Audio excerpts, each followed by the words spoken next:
Most visitors to Hawaii often overlook September when it comes to planning their vacation, and this is mainly due to school. I totally get it. But if you can make it happen, in this episode, you'll discover why September is Hawaii's best kept secret, how it can save you money, and why it might just be the perfect month for your dream vacation.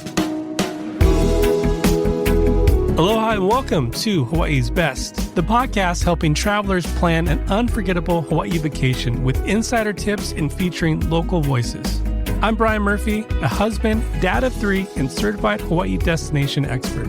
Each week, I share local insights, travel tips, and up-to-date news, sometimes with guests across Hawaii and sometimes solo, all to help you plan your next trip to Hawaii. Now, when it comes to visiting Hawaii, it's hard to say that there is the best month or the worst month, because when it comes down to it, you're visiting Hawaii, and whenever you can visit Hawaii, that is just amazing. But there are some months that may have a slight advantage and are better in the sense of pricing and crowds and weather.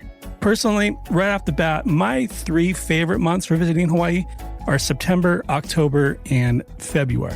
If I had to list them in order, it would be late September, early October, and then February would be, those are like my ideal times to visit Hawaii when I can. Our kids are older, and we actually haven't visited Hawaii in October in quite a few years. As a family with our older kids, we will visit Hawaii in the quote unquote typical times, you know, the Christmas breaks, early summer vacation, spring break, those types of time. But if just Allie and I, my wife, go to Hawaii, we try to do either February, October, around those zones.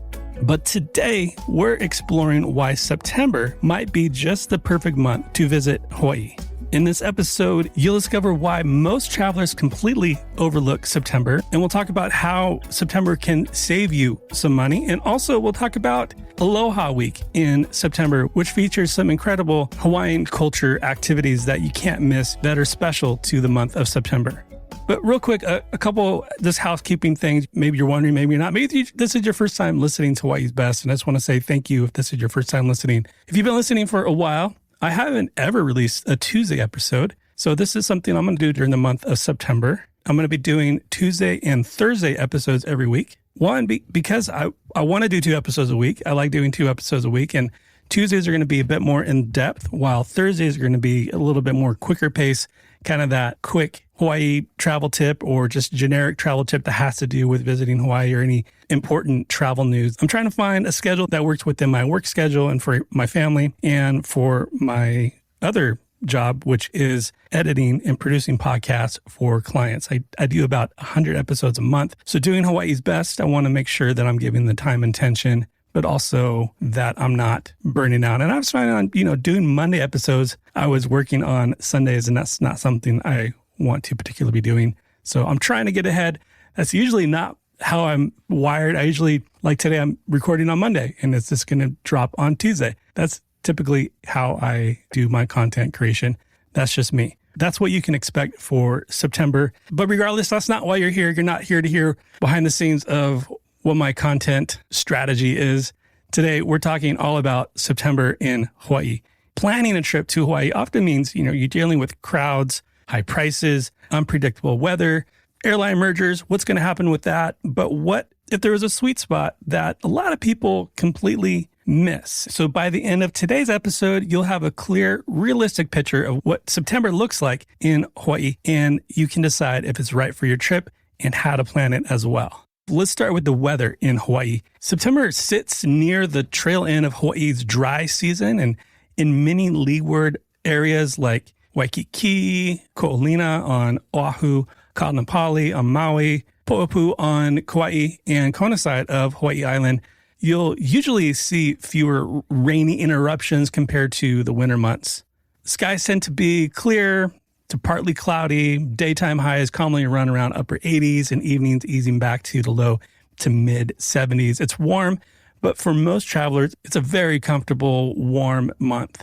Just a quick important nuance, Hawaii's microclimates are real. So dry season doesn't mean that it's dry everywhere. windward sides in higher elevations like Hilo on Hawaii Island, or North Shore, or east side in Kailua on Oahu, and interior uplands can remain rainy even in September. So don't come at me if you get some rain and you're visiting Hilo on the Big Island. So if you plan hikes, in rainforests or waterfall zones, just build that into flexibility. Always check forecasts, updates, all that good stuff before you head out. Really, the ocean in September is really amazing. The surface temperatures often peak around this time of year. So commonly it's around 80 to 82 degrees Fahrenheit. And that's across many of the popular beaches. So that means that snorkeling are great during this time of year. Also, if you want to learn how to surf, entry-level surf conditions on south and west facing shores are usually typically good during this time of year. But also, if you like to just watch the surf, you might be able to get some of the early winter swells on the North Shore rolling in, especially on the North Shore of Oahu and Kauai's North Shore. Sometimes later in the month, you can start to see some of those swells come in, which is really cool. Now, one of the downsides that I think a lot of people think about during this time of year in Hawaii is hurricane season. Officially, hurricane season in Hawaii runs from June 1st through November 30th. And while statistically the risk of a direct impact is low in any given September, there are storms that can bring heavy rain, strong winds, high surf, but that really isn't a reason to avoid September altogether. It's just to more be aware. Direct hurricanes hitting the islands are pretty rare. But from our experience and from a lot of other people who have visited during this time of year, a lot of people do experience a lot of beautiful days more often than not. But staying weather aware while you're visiting and as you're getting ready to travel is part of just making those itinerary adjustments if you need. And just before I kind of close out the weather and climate notes during September, just a few practical things to be aware of. Trade winds can ease in late September, and when they do, it can feel muggy. So hydration and shade, those are important to consider. Hawaii's South Shore can have monthly box jellyfish influxes roughly to 10 days after a full moon, and that's affecting beaches like Waikiki. So check local calendars and lifeguard postings. Actually, in the show notes, I've posted this before, but I'll post the box jellyfish schedule for easy convenience for you. And just because it might be going into fall in the continental U.S., sun exposure during this year and year-round really in Hawaii, because of its latitude, it's important to always be wearing reef-safe sunscreen. All right, so let's talk about crowds and costs during September. There's kind of an old thought that after Labor Day, the islands just empty out magically. And that used to be closer to the truth. But today, Hawaii remains in high demand throughout much of the year, and that's according to a 2024 tourism statistic from the state of Hawaii. September 2024 hosted about 707,000 visitors statewide, and that was up 7.8% from September of 2023. So it's not really, quote, quiet. But for many people, after Labor Day does mark the end of summer, especially with families, you do start to see fewer family groups. And also you'll notice that just overall in some of those hot spots across the islands, you'll notice a little bit more breathing room, more noticeable than in July and in early August. A couple things that we notice when visiting and that others have noticed is that popular beaches like Waikiki or Kaanapali, where we are staying, won't be completely empty, but on weekdays, you may compete less in finding a spot on the sand. You'll just have a little bit more elbow room, which is always nice. Restaurants that were slammed in July and August may be easier to book, especially midweek and earlier in the evening. Tours sometimes run with a few extra open seats on weekdays, which can make it for a more personal experience. That's something that we found true in an outrigger tour that we did, which was really cool off Kaanapali. Let's talk a little bit about costs, because I know that's a lot of people's thought is that being able to save some money, say in September, and that can be true.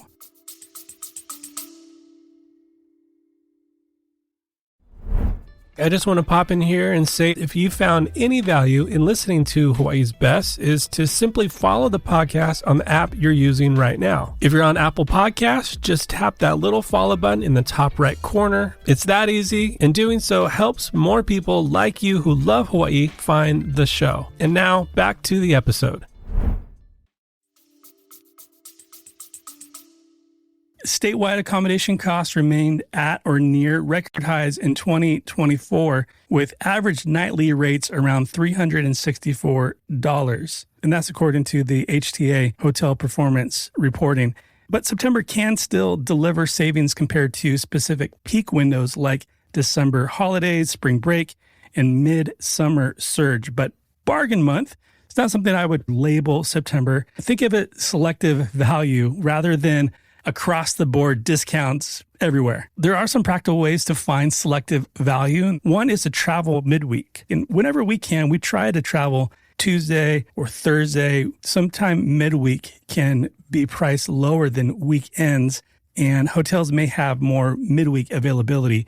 And also, probably goes without saying, but it's important to book early. That's going to give you the best choice of inventory, especially for car rentals, which is important, especially on the neighboring islands, talking about Maui, Kauai, and Hawaii Island. You may want to also consider condos or legally permitted vacation rentals where cooking a few meals offsets some of the dining costs. I actually did an episode that I'll link in the show notes below about how to vet legal vacation rental in Hawaii, because unfortunately that is a big topic and that is a big concern for a lot of locals. It's important to be aware for visitors, knowing that you are staying in legally permitted vacation rental. Typically with airfare, historically, you can catch dips in prices during September versus summer high months, especially from West Coast. So set alerts, subscribe to those airlines that you're wanting to fly with. They're usually good about telling you when the deals are. So in short, September is not empty and it's not necessarily cheap by default, but it can feel more manageable, especially on weekdays, and value is possible with just some smart planning. You have a little bit more options visiting in September than you do in visiting right in the middle of August. One of the things that's really cool about September in Hawaii is the cultural calendar. Aloha Festivals is the marquee statewide celebration each September, honoring Hawaiian culture with parades, hula, music, ceremonies. Events occur across all the islands, with Oahu's signature highlights typically include royal court and opening ceremony with chants, hula, pageantry. Waikiki Ho'olalea is Hawaii's largest annual block party along Kalakaua Avenue, which is the main strip in Waikiki. And you'll find food, crafts, live performances. There's also a floral parade with marching bands, floats, the whole shebang, which is pretty cool. It's commonly along Ala Moana to Kapiolani Park. And the exact dates shift year to year. I'm going to link below Aloha Festivals site where you can get the dates for this year. And maybe you're planning 2026 and you kind of can see when the zone is for when they do it. So if you're planning to visit September, or maybe you're going this month, be sure to hit the link in the show notes below for when the festival is this year. On Hawaii Island, the Big Island, the Queen Liliuokalani long-distance canoe races in Kona. It brings paddlers from around the world to this event, but there's important timing. Note, this series of races and cultural gatherings typically span late August into the first days of September, often over Labor Day weekend. So maybe you're experiencing that right now, but maybe you're planning for next year, which I know a lot of people do. This is an event on Hawaii Island on Kona side. That could be a cool experience for you to take in. This canoe race, it's a powerful way to experience canoe culture and legacy of Hawaii's last monarch. And across the islands, you also see community-driven food and agricultural events in September that showcase local farmers, ranchers, and fishers. So it's a great place to taste what's grown locally and what's made actually in the islands. Because a lot of stuff actually gets imported into Hawaii. So going to these types of gatherings is important to just be able to taste the true island flavors. So really any time of year, look for craft fairs highlighting lauhala weaving, kapa, ukulele makers, and lei artisans. Buying directly is really one of the best ways to keep culture thriving and to truly support locals in Hawaii. All right, in the next session, I want to talk a little bit more about practical tips and responsible travel, because really that's at the heart of what Hawaii's Best is all about, is helping all of us travel to the islands responsibly. So here's a little bit of packing and preparation to consider. Clothing-wise, think lightweight, breathable layers are ideal. Add a light jacket or sweater for breezier evenings or higher elevation, especially if you're staying on Hawaii Island and you're planning on visiting, for example, Mauna Kea. You just want to make sure that you're dressed for that. Also, I put on the list, I feel like a broken record always saying this, but just sun and reef care is important. So bring mineral-based reef-safe sunscreen. It's part of one of Hawaii's laws, or you can just buy sunscreen when you're there. Sun shirts, hats are also a great way to go. I think it's funny, as Allie and I, as we get older, our hat collection grows and our long sleeve sun shirts grow. That is actually one of the better ways to protect yourself from sun. And footwear, you want comfortable walking shoes. You may even want to bring some shoes that you wouldn't be too sad if it gets just caked in red mud. Make sure you bring your sandals, slippers, however you want to call them, for the beach or just out and about.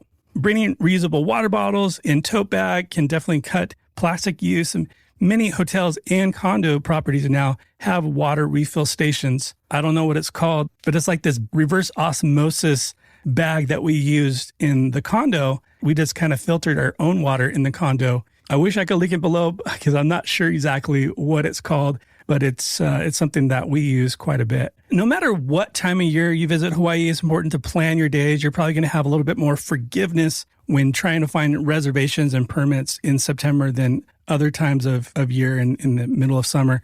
But some of Hawaii's most beautiful places use reservation systems now to reduce crowding and protect resources. Before you go, check Hanauma Bay. They have an online reservation system for entry. That's on the island of Oahu. Also on Oahu is Diamond Head State Monument. They have time entry reservations. Over on Kauai, Haena State Park. It's a gateway to Napali, and they have reserve parking or shuttle tickets. Haleakala National Park, for sunrise, you want to have a sunrise entry reservation. And also for Pearl Harbor National Monument, you want to have Time Pacific tickets for the Arizona Memorial there. I also do want to talk a little bit about traveling Pono or traveling with Aloha to Hawaii. I'm sure you know that tourism is a major part of Hawaii's economy, but it does intersect with real community concerns, housing availability, traffic, environmental stress, cultural respect, and recovery from recent crises in areas like Lahaina, for example. So a couple tips on how your trip can support rather than strain resources. And this is actually a topic that I want to have some local native Hawaiian experts to get more of their thoughts. I'll link some of the episodes that I've done with a few in the past in the show notes below. But I just want to continue to push into this topic. And to really do that with justice, it's going to be having someone from Hawaii, specifically native Hawaiian, to get the real, quote, on the ground and authentic voice into this. These are some of the lessons that I've learned from talking to locals. And one of those is to spend with intention. So prioritize when you can native Hawaiian and locally owned businesses, farms, craft makers, and culture practitioners. Your dollars really help keep the culture alive when you do participate in that. It's good to learn a little Hawaiian or Olelo Hawaii, which a simple mahalo or aloha can go a long way when used with sincerity and respect. Another tip that I've learned is to listen and adapt.